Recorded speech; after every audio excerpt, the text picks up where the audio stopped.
My name is Autumn. I'm 17. And I want to tell you about the night everything in my house finally said out loud what it had always been whispering.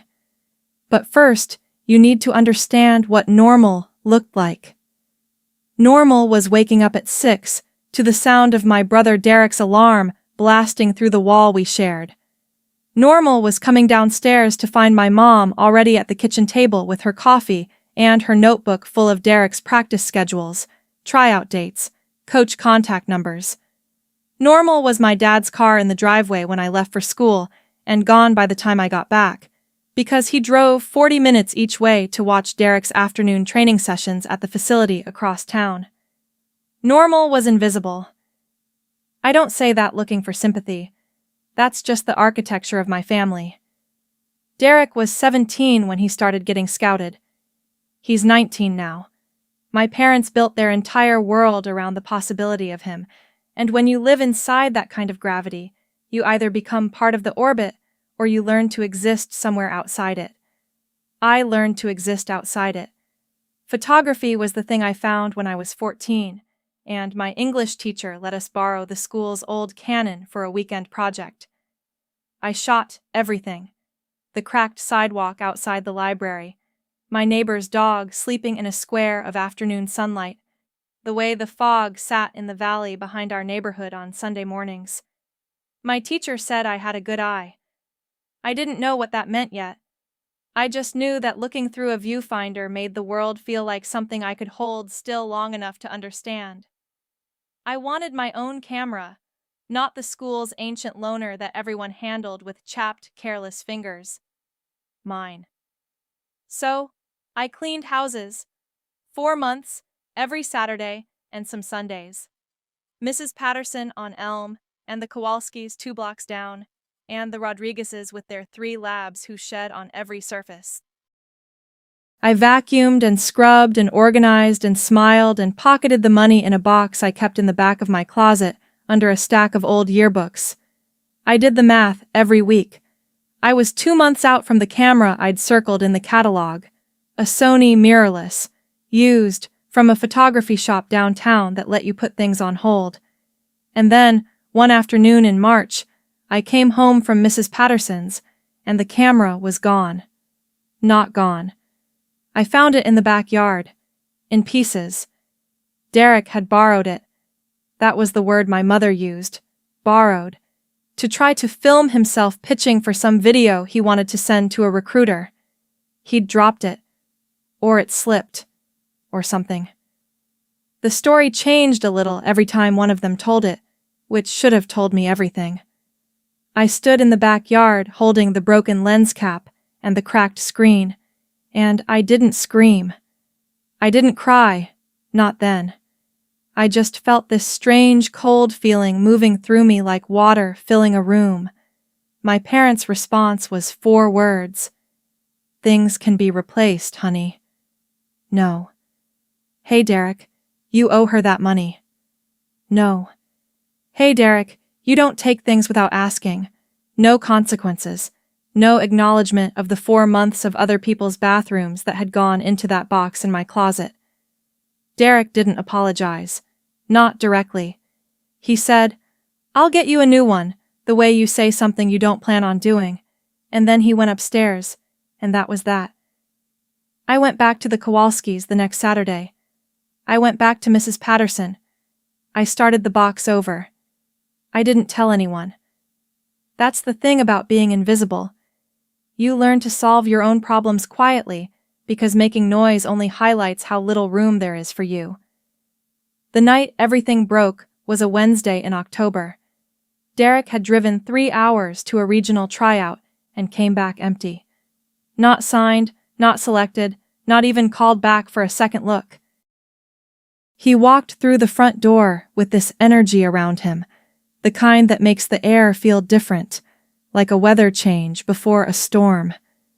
I felt it the second I looked up from the kitchen table where I was doing homework. My mom rushed to meet him. What happened? How did it go? And his face just closed, like a door shutting. "Don't," he said. She backed off. Dad backed off. I kept my eyes on my textbook. I should have gone upstairs. That's what I always did. Rid the room, disappear, let the storm pass. But I needed to print something for class the next morning, and the printer was on the counter, and I had to get up and walk past him to get to it. I thought if I moved quietly enough, if I just stayed in the edges of the room, it would be fine. It was fine for exactly 40 seconds. I was standing at the printer when Derek opened the fridge and said something under his breath about the food situation. Something about how there was never anything good to eat in this house. Small complaint. Nothing complaint. But I heard the edge underneath it, that looking for something to hit energy, and without thinking, without planning, I said, "There's leftovers from last night on the second shelf." He turned and looked at me like I'd said something offensive. "I didn't ask you." I turned back to the printer. "Okay." "No, seriously. I didn't ask you. I wasn't talking to you." "Derek," my mom said from the doorway. Soft, warning. "I'm just saying." His voice was rising already. "Nobody asked her." I pulled my papers off the tray. I was going to walk away. I had every intention of walking away. But there was something about the way he said her, like I was a piece of furniture that had unexpectedly spoken, that hooked something in my chest and wouldn't let go. "You've been in a bad mood for 2 seconds, and you're already looking for someone to take it out on," I said. Quietly, factually. "I'm just pointing that out." He laughed, the kind of laugh that isn't funny. "You're pointing that out." "Derek!" My dad's voice now, from somewhere behind me. "No, let her talk." He pushed the fridge closed and turned to face me fully. "Let her point things out, since she knows so much about everything in this house." "I don't." My voice was steady. "I don't know how." My hands were not. "I'm going upstairs." "Yeah, do that. Go up to your room and take your little pictures of nothing and pretend that's a real thing." It hit somewhere deep. The camera comment. Your little pictures of nothing. He knew exactly what to aim at. He always knew. I turned back around. At least I still have mine. The silence lasted about a second. Then everything happened fast. The way things happen fast when you can feel them building but can't stop them. He came around the counter. I stepped back. My mom was saying his name, then my name, that rapid-fire way parents do when they're scared, but not scared enough yet. My dad was moving toward the doorway. Derek was saying something, a lot of somethings, words I couldn't fully track because the air in the kitchen was too thick, and I was focused on the distance between us and the fact that it was getting smaller. I said something. I don't remember what.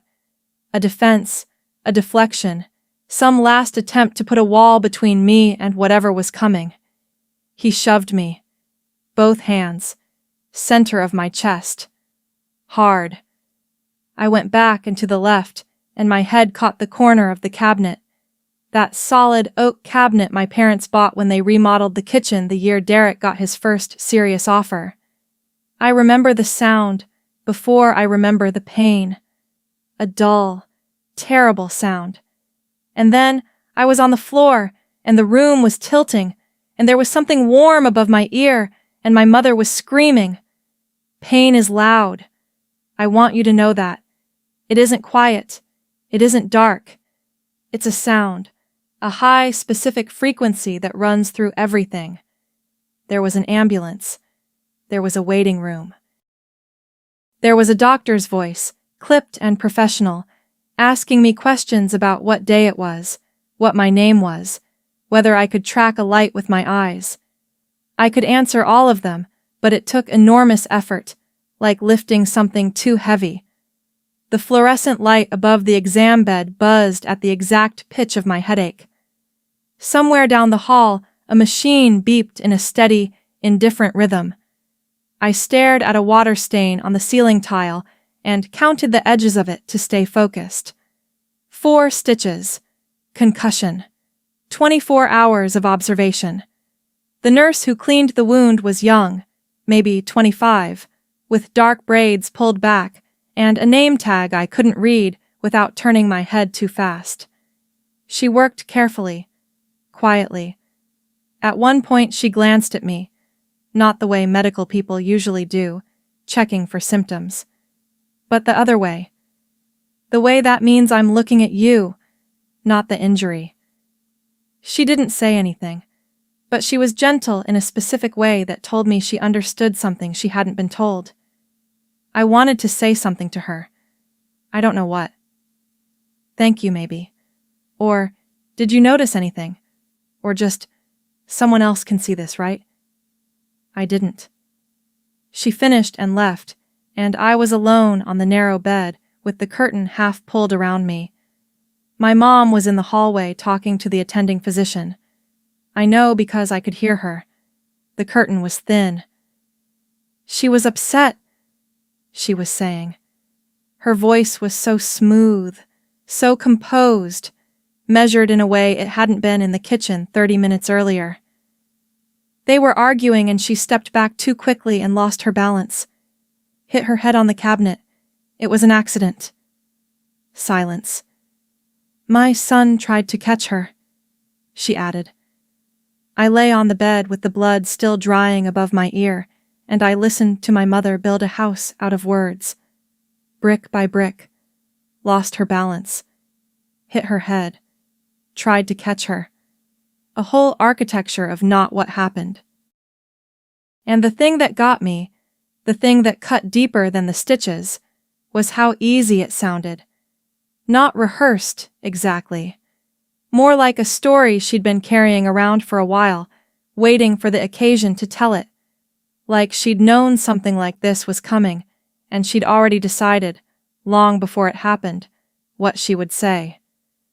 My dad's voice joined hers for a minute, confirming, filling the gaps. I thought about the times before this, the smaller things I'd never reported. The shove in the hallway 2 years ago that my dad had called roughhousing. The time Derek threw a controller across the room and it grazed my shoulder, and nobody mentioned it. The pattern of small erasures, each one unremarkable on its own, each one requiring a tiny act of forgetting on my part. I'd been practicing forgetting for years. I'd gotten very good at it. Derek was somewhere out in the waiting room. I imagined him sitting in one of those plastic chairs, elbows on his knees, staring at the floor. Maybe he was scared. Maybe he was running his own version of the story through his head, smoothing it down, making it fit. Or maybe he was just sitting there, feeling nothing, because that was sometimes how Derek operated, like he had a switch that flipped after a thing happened, and suddenly it was in the past, and the past wasn't his problem. He was good at that. We all were, in my family. In different ways and for different reasons, but we all knew how to be quiet about the wrong things. I closed my eyes and thought about the camera I was saving for. I thought about the Kowalski's dog asleep in the sunlight. I thought about the box in my closet. I didn't cry. I was too tired. I was so tired. Monday morning, my school counselor, Mr. Reyes, stopped me in the hallway between first and second period. He'd seen me Friday. I'd been out Thursday with the concussion, back at school Friday, still moving carefully because the light bothered my eyes. He must have noticed something. The way I was holding my head, or the way I'd been in my own world all day, or maybe just the specific kind of tired I was wearing. He asked if he could talk to me for a few minutes. I sat in his office that smelled like bad coffee and old books, and he didn't ask me any big dramatic questions. He didn't say, "Did something happen to you?" He said, "How are you doing, Autumn?" And I mean, actually. 4 words. And I mean, actually. I had been asked, "How are you?" probably 1,000 times in my life. Teachers, relatives, pediatricians, checkout clerks. Nobody had ever added that part, that qualifier, actually that acknowledged the difference between the answer you give and the answer that's true. I didn't plan to say anything. I had my mom's version of the story sitting right there in my mouth, ready to go. Lost my balance. Fell. I'm fine. But something happened when he looked at me. Just looked. Waited. Didn't fill the silence with anything. And the version I'd planned to give dissolved like sugar in water, and what came out instead was the truth. I told him about Derek, about the kitchen, about the push, about the cabinet and the ambulance, and my mother's smooth, rehearsed voice in the hospital hallway. I watched his face the whole time. He didn't look shocked. He looked like someone who had been listening carefully for a long time and had just heard the sentence he'd been waiting for. He asked me a few questions, careful, specific ones. He took notes. When I was done, he said, "I'm going to need you to trust me with this." "What does that mean?" I asked. "It means there are people I have to contact. It means this process might feel slow and uncomfortable, but it also means you're not going to be the only one carrying this anymore." I thought about the box in my closet, about building things alone. "Okay," I said. The weeks that followed were slow and uncomfortable, and exactly like he said. There were meetings, with the school principal, with a district counselor, with someone from Child Protective Services who sat in Mr. Reyes's office and asked me to tell the story again while my parents waited in the hall. My parents were, I don't have a perfect word for how they were, frightened and furious in equal measure, the way people get when they realize the story they've been telling has started to have consequences. My mother was convinced I had overreacted. That was her word. Overreacted. Like my head had 4 stitches because I'd exaggerated something minor. My father was quieter about it. He'd go long stretches without saying much, and then suddenly appear in my doorway with something, a snack, a question about school, like he was checking to see if I was still real. I didn't know what to do with that. I still don't. One night, about 3 weeks in, Derek knocked on my bedroom door. I almost didn't answer. I sat on my bed and watched the door like it was a thing I needed to be careful around, which I guess it was. But then I said, "Yeah," and he came in, and he stood there in the doorway, looking like someone who hadn't slept in a while. He'd lost weight. I noticed that. His eyes were different. Not closed the way they usually were, but open in a way that looked uncomfortable for him, like a muscle being stretched past what it was used to. He didn't sit down. He stood in the doorway with his hands in his sweatshirt pocket and said, "I'm doing the program, the anger thing." "I know," I said. He stopped, started again. "I don't know why I'm in here. I just wanted you to know I'm doing it." I looked at him for a long time. I thought about the camera in pieces in the backyard. I thought about the word borrowed. I thought about a younger version of him, maybe 12, teaching me how to throw a ball in the driveway, patiently showing me the grip 3 or 4 times because I kept getting it wrong. That Derek was real, too. That was the complicated part. "Okay," I said. He nodded. He turned to go. "Derek." He stopped. I didn't know what I wanted to say. I don't know even now whether what came out was the right thing or just the thing I could manage. "The camera. The first one. You should have just asked me. I would have said no, but you should have asked." He stood with his back half to me. His jaw moved. "Yeah," he said. "I know." He left. I sat on the bed for a long time after that, feeling something I couldn't name. Not forgiveness. It wasn't that. Not close. Not the absence of anger either. something in between. Some word that doesn't exist yet for the complicated feeling of watching a person you're genuinely angry at start to understand something, even just a small thing, even very late. Derek got mandatory anger management. 8 sessions, required before he could go back to any scouted events or recruiting activities. My parents thought this was unfair. They said it out loud. This will hurt his chances. He's worked so hard. One moment can't define a person. I sat across the dinner table and listened to them say these things. I ate my food. I said nothing. I thought, this is the minimum. This is the least that could happen. I thought, one moment already defined something, just not him. I bought the camera in November, not the exact model I'd been saving for. That one had sold, but a slightly different version, newer, from the same shop. The owner remembered me. He'd held something similar in case I came back. He handed it to me across the counter and said, "Same box, same manual, have fun with it." He didn't ask what happened to the last one. I was grateful for that. I held it in the car on the way home with both hands, careful in a way that had nothing to do with the price. My first rolls of photos were different from anything I'd shot before. I didn't shoot landscapes. I didn't shoot pretty things. I shot the space between people, the gap between 2 chairs at a kitchen table where nobody was sitting.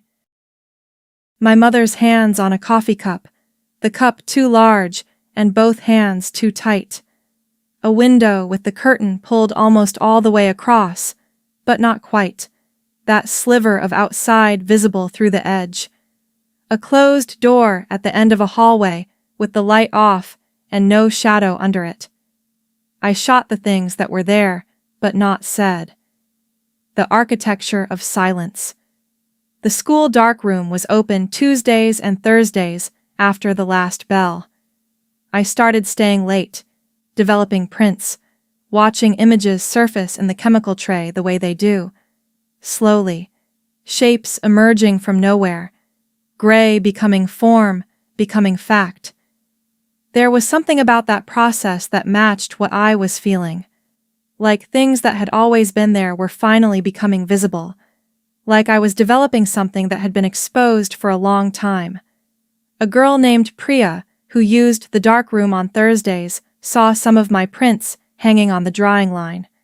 She was a junior, quiet, focused on her own work, and we'd never said much to each other beyond logistics about the chemical trays. She stood in front of my prints for a while, and then said, without looking at me, "These are kind of uncomfortable to look at." "Yeah," I said. "That's not a bad thing." She turned. "Most of the photography in here tries to make you feel good. Yours makes you feel accurate, like this is real, whether you like it or not." I didn't know what to say. I filed that word away. Accurate. That was what I was going for. I just hadn't had a word for it. My art teacher, Ms. Okafor, saw the prints I developed in the school darkroom and asked me to stay after class. "These are doing something," she said. "Not good or beautiful. Doing something, like they were active, like they were alive." She submitted a portfolio to the State Student Art Exhibition in February. 3 weeks later, I got the letter. Selected, honorable mention category. 2 of my pieces featured, one as the centerpiece of a thematic section. I read the letter 3 times before it felt real. Then, I read it again. I didn't show my parents that night.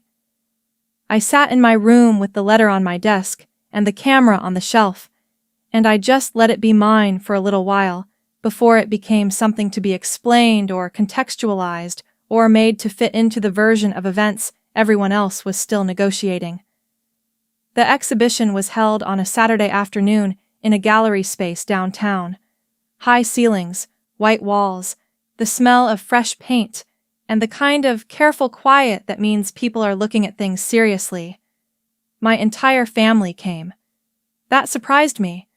I'd mentioned it at dinner in a flat, factual way, not as an invitation, just as information. But Saturday morning they were all dressed and waiting by the car. I didn't know how to feel about that. I still don't. The room where my photos hung was second from the back. Ms. Okafor had arranged them in a sequence along one wall, the small pieces building toward the larger one at the center. The centerpiece was a photograph I'd almost not submitted. It was the kitchen. Our kitchen. Shot the morning after the ambulance and the hospital, and the smooth voice in the hallway. I'd gotten up early, when the house was still quiet, and stood in the kitchen doorway with the camera. The light was gray and early. The cabinet was there. There was nothing dramatic about the image. No blood, no evidence of anything. Just the kitchen, ordinary, silent, intact, like nothing had ever happened there. That was the point. I watched my mother walk through the gallery.